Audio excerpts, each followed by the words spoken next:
Now, because the fat portion is actually from the firstborn sheep. Firstborn means, from the word it was born the first time. Okay, so for everything, now in the past when the shepherds kept flocks. Okay, now you see why does God appreciate Abel's offering more? Because he offered the firstborn fat portion to God. Okay, so he respects. It shows that he actually respects God, right? But if you look at Cain, does he offer the firstborn? Does the Bible mention that he offered the firstborn of his fruits of the soil? No. Okay, so maybe this is the reason why. Okay, God looks with favor, like he's offering more. Okay, now let's look at this interesting face. His face was downcast. Yes, downcast, right? Can I have somebody showing us, okay, without telling us, showing us how our face downcast? How does our face downcast? What does it mean? Let me choose my student, okay, so that you can look at them. Kenneth. Yes, Kenneth, can you stand up first? Okay, so everybody knows your name now. Stand up, stand up. You are the only person in this room who is called Kenneth. Do we have other Kenneth? No, so you are the only person. So, Cain's face downcast. Can you show us? Downcast. Your face. Okay, turn to your back so that everybody can. Okay. All agree? Yes. Okay. Downcast. This is downcast. Yes. Okay. So let's move on. Verse 7. Now let's look at this verse together. This verse. Okay. Verse 7. If you do what is right, will you not be accepted? Now God is talking to Cain. But if you do not do what is right, sin is crouching at your door. It desires to have you. How do you crouch? You have to bend your knees. Okay, you have to lean forward. This is crouching. If you cannot see me, to stand up. Okay, this is crouching. Okay, yes. Okay. So if you're not doing well, sin is crouching at your door. Get closer to you at your door. Okay, and it desires to have you. It may control. It may take over you. Desires to have you. Okay.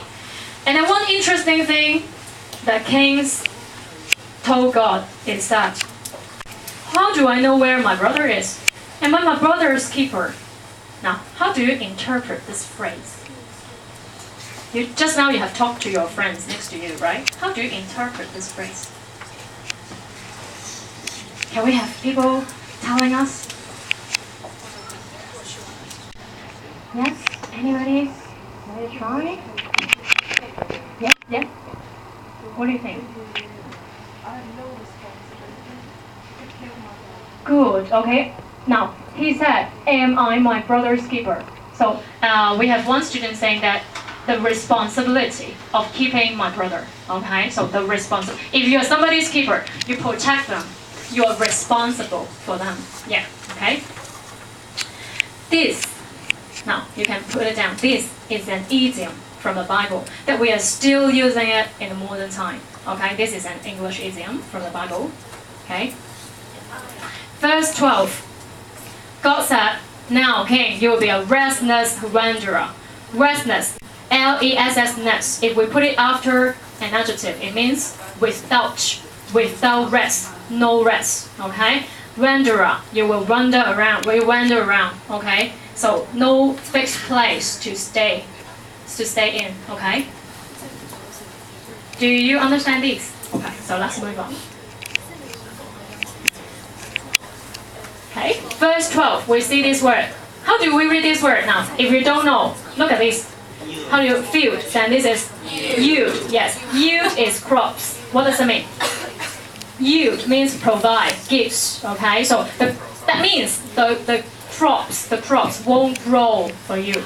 Okay, remember Cain's job is a farmer. Yeah, so if its crops doesn't yield, what does that mean? No money, no food. Okay, no nothing, right? Okay, and then let's look at this. Now this is another idiom. Oh, sorry. Let's go back to this one. So how do you read this word? Vengeance. How do you read this word? Now there are just two sounds. Vengeance. Okay. Vengeance. Yes. Okay. So what is vengeance? Easy. Students, you know, vengeance means punishment.